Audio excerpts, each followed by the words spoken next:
ሰዎች ይህ ታሪክ ስለ አንድ ግዙፍና ኃይለኛ ኮርማ በሬ ነው። እሱ ግን ልክ እንደ ትንሽ ልጅ ንጹህ ልብ አለው።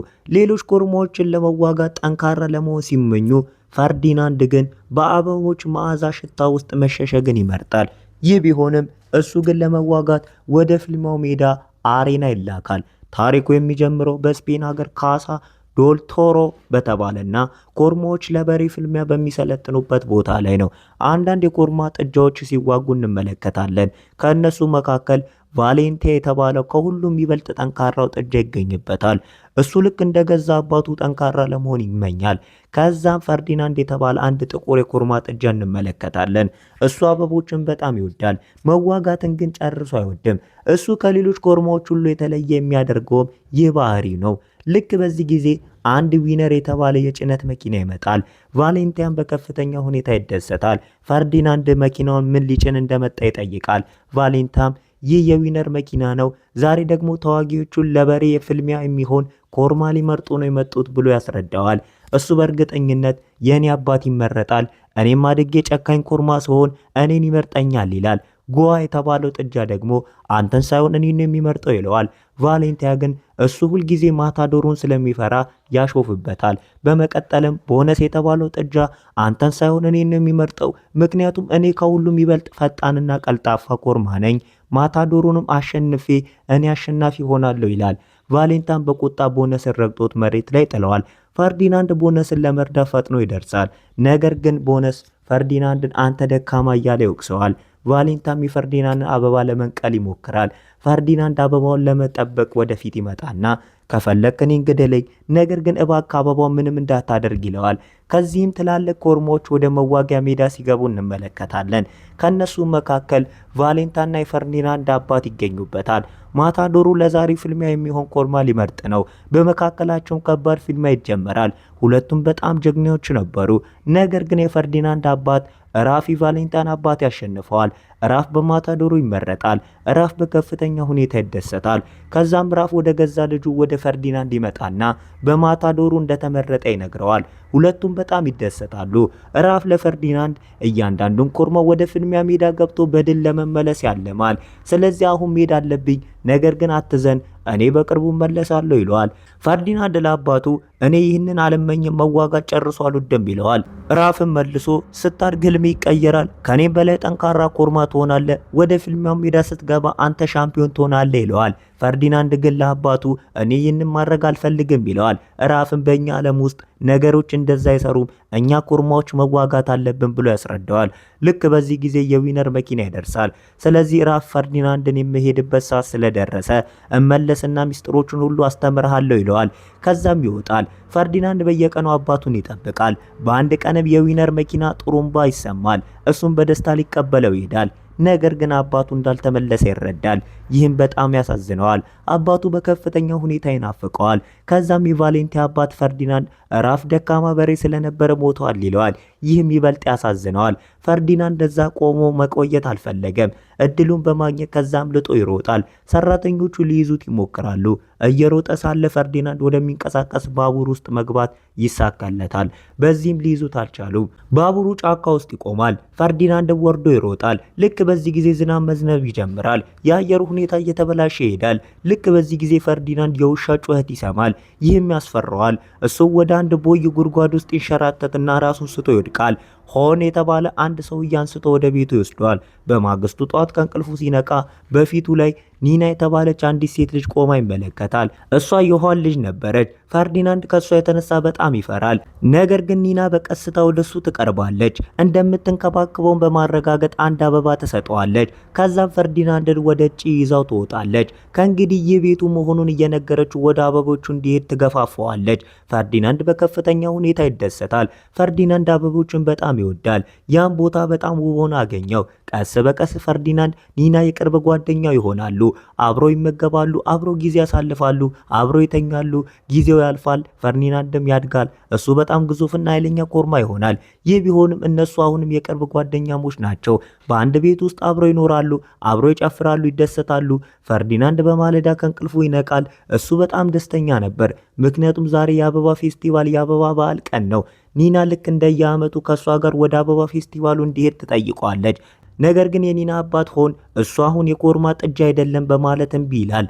እሱ አሁን ሙሉ በሙሉ አድጓል። ስለዚህ እሱን ወደዛ መውሰድ አይችሉም። ኒና ግን እሱ እኮ በጣም ውብ ነው ስትል ትከራከራለች። ሆንም ከዚህ እርሻ ውጭ ያለ ማንም ሰው የእሱን መልካምነት አያውቅም ይላታል።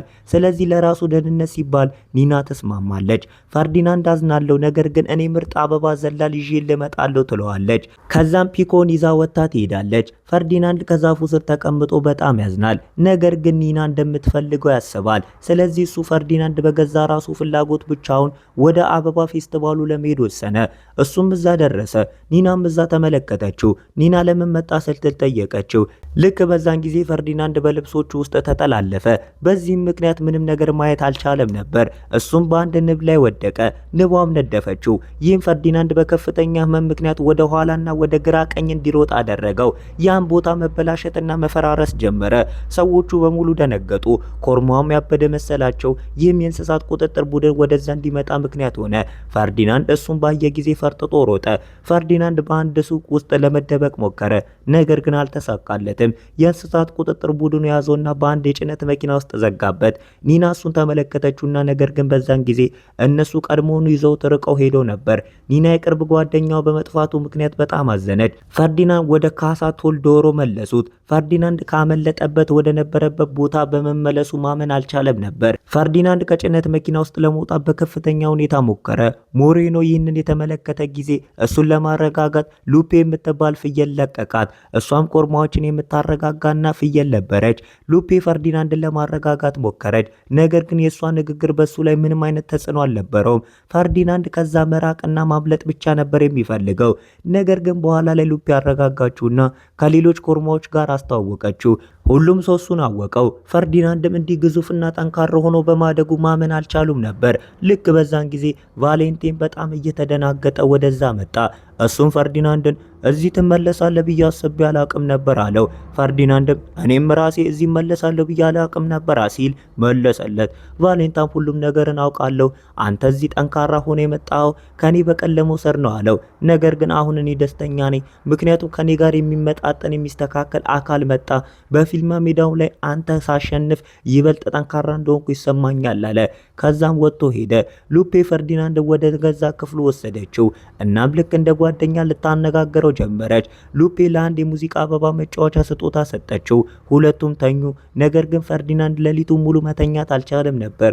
ልክ በዚህ ጊዜ 3 አይጦች ምግብ ለመስረቅ ወደዛ ገቡ።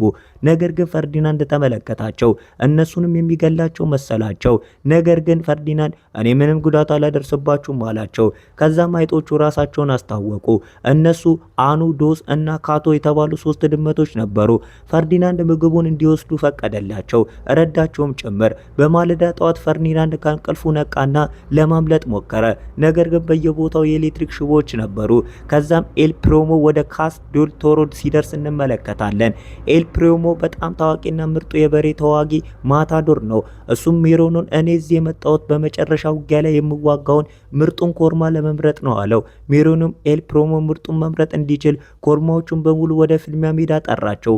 ኮርማዎቹን በሙሉ ወደ ፊልሚያ ሜዳ ተለቀቁ። እርስ በርሳቸውን መዋጋት ጀመሩ። ፈርዲናንድ ግን ከማንም ጋር መዋጋት አይፈልግም ነበር። ስለዚህ ማንም ላይ ጉዳት አላደረሰም። ቫሌንቲም እና ጓፖ መዋጋት ጀመሩ። ከዛም ቫሌንቲ ጓፖ ኤል ፕሮሞን ተመልከተው አለው። ጓፖ እሱን በተመለከተ ጊዜ በጣም ደነገጠና ፈራ። እናም ራሱን ስቶ ወደቀ። ፈርዲናንድ እሱን ለማዳን ወደፊት ፈጥኖ ሮጠ። ነገር ግን በዚህ ምክንያት ኮርማዎቹ በሙሉ በሱ ላይ ተጋጩና ወደቁ። ኤል ፕሮሞ ይህንን በተመለከተ ጊዜ በጣም ተቆጣና ሜሮኖ ኮርማዎቹ ጉልበትም ሆነ ችሎታ ሊኖራቸው ይገባል፣ እነዚህ ኮርማዎች ግን ሁለቱም ይጎላቸዋል አለው። ሜሮኖም ለኮርማዎቹ አንድ ተጨማሪ እድል ስጣቸው አለው። ኤል ፕሮሞ መልሶ የመጨረሻ ውጊያ ከ2 ቀናት በኋላ ነው፣ ከዛ በፊት ግን ምርጡ ኮርማ ያስፈልገኛል አለ። ጓፖ ራሱን ስቶ ስለወደቀ ወደ ቄራ የስጋ ቤት ተላከ። ጓፖ ግን ኤል ፕሮሞ የመረጠው መስሎት በከፍተኛ ሁኔታ ተደስቶ ነበር። ፈርዲናንድ ቫሌንቲ ይህንን ሁሉ በአንተ ምክንያት ነው የሆነው ነው አለው። ቫሌንቲን መልሶ አንተ ከዚህ ከወጣ ቀን ጀምሮ እዚህ ሁሉ ነገር ተቀይሯል። አሁን ወይ ለልዩ ፊልሚያ ይመረጣል ወይም ለስጋ ይሸጣል አለው። ከዛም ወጥቶ ሄደ። ፈርዲናንድ ኒናን በከፍተኛ ሁኔታ ስለናፈቃት በጣም አዘነ። ኒናን በተመሳሳይ ፈርዲናንድ በጣም ናፍቀዋለች። ልክ በዚህ ጊዜ እሱ ቦነስ ሲያለቅስ ሰማው። ቦነስም ጓፖ የኔ የቅርብ ጓደኛ ነበር፣ እንዳይፈራ ለማሳመን ሞክሬ ነበር፣ ነገር ግን እሱ በፍርሃቱ ጨርሶ ማሸነፍ አልቻለም። ዛሬ ደግሞ እሱ ከኛ ጋር የለም። ስለዚህ እኛ ልክ እንደ ጓፖ ወደ ቄራ መሄድ ካልፈለግን መዋጋት አለብን አለ። በማግስቱ ከፈርዲናንድ በስተቀር ሁሉም ሰው ልምምድ እያደረገ ነበር። ከዛም አንገስ ለፈርዲናንድ አንድ ሚስጥር ገለጠለት። እንዲህም አለው፣ እሱ እኔ በደንብ ማየት አልችልም፣ ለዚህ ነው ማሸነፍ የማልችለው ይላል። ፈርዲናንድን በምላሱ የአንገስን ጸጉር ወደ ላይ ያነሳለታል። አሁን ግን አንገስ ሁሉም ነገር በግልጽ ማየት ቻለ። ለመጀመሪያ ጊዜም የተፈጥሮ ውበትን ተመለከተ። አንገስ በከፍተኛ ሁኔታ ተደሰተና ፈርዲናንድን አመሰገነው። ልክ በዚህ ጊዜ ሉፔ ወደ ፈርዲናንድ መጣችና ሌሎቹን መርዳቱን እንዲያቆም መከረችው። በትኩረት ልምምድ ላይ እንዲያደርግና የበሬ ፊልሚያውን ልክ እንደ ጨፈራ ቁጠረው አለችው። ከሌላው ግቢ የመጡ ፈረሶች ፈርዲናንድ ላይ ማሾፍ ጀመሩ። እነሱም ለመሆኑ መደነስና መጨፈር ትችላለህ አሉት። ከዛም በኮርማዎቹ በፈረሶቹ መካከል አስደናቂ የጨፈራ ውድድር ተደረገ። በዚህም ኮርማዎቹ አሸነፉ። ፈርዲናንድ ጓደኞቹን በከፍተኛ ሁኔታ ተደሰቱ። ፈርዲናንድ ሁሉም ሰው ከዚያ እንዲያመልጥ ነገራቸው። እነሱ ግን ከዚህ ውጭ ያሉ ሰዎች ጥሩ ናቸው ብለው ስላላመኑ እምቢ አሉት። ነገር ግን ፈርዲናንድ ሉፔን ከሱ ጋር እንድትመጣ አሳመናት። ልክ በዚህ ጊዜ ሉፔ ይህ ቦታ ተከቧል፣ ስለዚህ ማምለጥ አንችልም አለችው። ፈርዲናንድ ግን አንድ ሀሳብ መጣለት። እሱም አይጦቹ እርዳታ ጠየቃቸው። እነሱ ግን መጀመሪያ እምቢ አሉ። ነገር ግን ፈርዲናንድ ያችን የሙዚቃ አበባ መጫወቻ ሲሰጣቸው ተስማሙ። አይጦቹ አንድ እቅድ አወጡ። እኛ በቤት ውስጥ በድብቅ እንሽሎከለካለን፣ በበሩም በኩል እናመልጣለን አሉ። ሁሉም ወደፊት በድብቅ በመሄድ ወደ ውስጥ ገቡ። ፈርዲናንድ እዛ የገዛ አባቱን ቀንዶች ተመለከተ። እዛ ብዙ ኮርሞዎች ቀንዶች አየ። አንድ ኮርሞ ወደ ፊልሚያ ሜዳ ከገባ በኋላ ማታደሩን ማሸነፍ እንደማይችል ተረዳ። ኮርማዎቹ በሙሉ እዛ ይገደሉ ነበር። ከዚህ በኋላ እሱ ለሉፔ የጓደኞችን ቀንዶች እዚህ ተሰቅለው ማየት ስለማልፈልግ ወደ ኋላ መመለስ አለብን አላት። ፈርዲናንድ ወደ ሌሎች ኮርማዎች በመሄድ ቀንዶቹን አሳያቸው። ወደ ፊልሚያ ሜዳ የገቡት ኮርማዎች በሙሉ ስለሞቱና ቀንዶቻቸው በዛ ክፍል ውስጥ ስለተቀመጡ ማንም ማታደሩን ማሸነፍ እንደማይችል አስረዳቸው። ፈርዲናንድ ሁሉንም ሰው እሱ ጋር እንዲመጡ ጠየቃቸው። ሁሉም ተስማሙ። ቫለንቴ ግን እምቢ አለና ከፈርዲናንድ ጋር መዋጋት ጀመረ። ፈርዲናንድ ከእሱ ጋር መዋጋት አልፈለገም ነበር። ቫለንቴ ግን አጥብቆ ፈለገ። በፊልሚያው ወቅት የቫለንቴ ቀንድ ተሰበረ። ኤል ፕሮሞ ይህንን ተመለከተና ለነገው ፊልሚያ ፈርዲናንድ መረጠው። ቫለንቴ ግን ወደ ቄራ እንዲላክ ተወሰነ። ፈርዲናንድ ለቫለንቴ በጣም አዘነለት። ከጓደኞቹ ጋር በመሆንም እሱን ለማዳን እቅድ አወጣ። ማቺና የኤሌክትሪክ ሽቦቹን በጠሰ። የፈርዲናንድ ጓደኞች በሙሉ ደግሞ እነዛን ሶስት ፈረሶች በአንድ ክፍል ውስጥ ዘጉባቸው። ፈርዲናንድ ቫለንቴን ለማዳን ወደ ቄራው ሄደ። እዛም ቫለንቴን ተመለከተው። ከሱ ጋር እንዲመጣም ነገረው። ቫለንቴ ግን ቀንዴ ተሰብሯል፣ እኔ አሁን ከንቱ የማልጠቅም ነኝ አለው። ፈርዲናንድ ግን ከኛ ጋርና እዛ ማንም ትዕዛዝ አይጥስም፣ የገዛ ፍቃድ ጌታ ትሆናለህ፣ የፈለግከውን ማድረግ ትችላለህ አለው። ልክ በዚህ ጊዜ ፈርዲናንድ የጓፖን ድምፅ ሰማና እሱ አሁን በህይወት እንዳለ ተረዳ። እሱን ለማዳን ፈለገ። ነገር ግን ማሽኑ ተነስቶ ወደ መቁረጫው መሄድ ጀመረ። ፈርዲናንድ ማሽኑን ለማስቆም ሞከረ፣ ነገር ግን አልተሳካለትም። ከዛም ቫለንቴ ደረሰና አንድ ብረት በማሽኑ ውስጥ ሰካው። ሶስቱም ማምለጥ ቻሉ። እነሱም በቀጥታ በአንድ የጭነት መኪና ላይ ተጋጩ። የፈርዲናንድ ጓደኞች ደረሱ። ጓፖንም በህይወት በማየታቸው በከፍተኛ ሁኔታ ተደሰቱ። ነገር ግን የነበረው ድምፅ ሰዎቹን በሙሉ ቀሰቀሳቸው። ፈርዲናንድ ሁሉንም ሰው ወደ መኪናው አስገባቸው። አይጦቹም መኪናውን ነድተው ሄዱ። የሜሪኖ ሰዎችም ተከተሏቸው። አይጦቹ መኪናውን በጣም በሚያስፈራ ሁኔታ እየነዱት ነበር። ከሜሪኖም ሰዎች የተነሳ ይፈሩ ነበር። እነሱም መኪናውን አጋጩትና አደጋ ደረሱ። ነገር ግን ወደፊት ሲሄዱ በትራፊክ ውስጥ ተቀረቀሩ። የሜሪኖ ሰዎች እንደገና ከበቧቸው። እነሱም በመንገዱ ላይ መሮጥ ጀመሩ። በየቦታው ሁከት ተፈጠሩ። ፈርዲናንድ ወደ መንደሩ ለመውሰድ ወደ ባቡር ጣቢያ ይዟቸው ሄደ። የሜሪኖም ሰዎች እዛ ደረሱ። ፈርዲናንድ ሁሉንም ሰው ወደ ባቡሩ አስገባቸው። ነገር ግን ራሱ ሊገባ ሲል የሜሪኖ ሰዎች ያዙት። በዚህ መሃል ኋን በቴሌቪዥን ዜና ላይ አንዳንድ ኮርሞች በመንገድ ላይ እየሮጡ እንደነበረ ተመለከተ። ከነሱ መካከል በጣም አደገኛው ተይዞ ዛሬ ከኤል ፕሮሞ ጋር እንደሚዋጋ ተናገረ። ሆን ይህንን ሲሰማ ፈርዲናንድን ለማዳን ወደዛ ለመሄድ ወሰነ። በዚህ መሃል ፈርዲናንድ ከኤል ፕሮሞ ጋር ለመዋጋት ተወሰደ። ፈርዲናንድ ለፊልሙ በኤል ፕሮሞ ፊት በቀረበ ጊዜ እሱ ላይ ጥቃት አላሰነዘረም። በጣም ዝም ብሎ ቆመ። ኤል ፕሮሞ እሱን ለማበሳጨት ለማስቆጣት የተቻለው ሁሉ ጥረት አደረገ። ነገር ግን በፈርዲናንድ ላይ ምንም አይነት ተጽዕኖ አልነበረውም። ከዛም የኤል ፕሮሞ ሰዎች በጦር በኃይል በመውጋት አበሳጩትና አስቆጡት። እሱም ለማምለጥ ወደ ግራ ቀኝ ሲሮጥ የኤል ፕሮሞ ቀይ ጨርቅ በቀንዶቹ ላይ ተያዘ። ኤል ፕሮሞ እሱን ለመያዝ ሞከረ።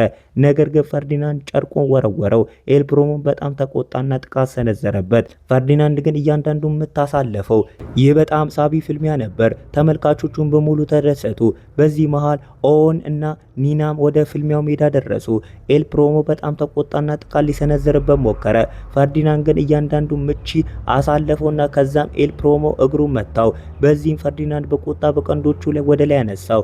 ነገር ግን ልክ በዛን ጊዜ ፈርዲናንድ አንድ አበባ ተመለከተና ተረጋጋ። ኤል ፕሮሞን ለቀቀው። አበባው የገዛ ቤቱን አስታወሰችው። ኤል ፕሮሞ ግን በሰይፉ ጥቃት ለመሰንዘር ተመለሰ። ፈርዲናንድ ግን በጣም በተረጋጋ ሁኔታ ተቀመጠ። እንስሳትን መልካም መሆን እንደሚችሉ በማሳየት መልካምነቱን አረጋገጠ። ይህንን የተመለከቱ ሰዎች በሙሉ በስሜት ተነኩ። ኤል ፕሮሞ አሁንም ሊመታው ሞከረ። ነገር ግን ተመልካቾቹ በሙሉ እንዳትገለው ተወው እያሉ መጮህ ጀመሩ። ኒናና ሆናም በዚህ ነገር በጣም በከፍተኛ ሁኔታ ተደሰቱ። ሁሉም ሰው ለፈርዲናንድ ያጨበጭቡለትም ጀመር። ኤል ፕሮሞም እሱን ለቀቀው። ከዛ ኒና ወደ ፍልሚያው ሜዳ ገባች። ሁለቱም እርስ በርሳቸው በመታየት በጣም ተደሰቱ። እቅፍም አደረጉት። ሁሉም ሰው በጣም በስሜት ተነካ። አበቦቹም ማዘኑላቸው። ልክ በዚህ ጊዜ የፈርዲናንድ ጓደኞች በሙሉ ደረሱ። እሱም በህይወት በማየታቸው በከፍተኛ ሁኔታ ተደሰቱ። ከዛም ሜሮዶ ሁሉንም በኒና ቤት እንዳወረዳቸው ይታያል። ሁሉም ሰው በከፍተኛ ሁኔታ ተደሰቱ።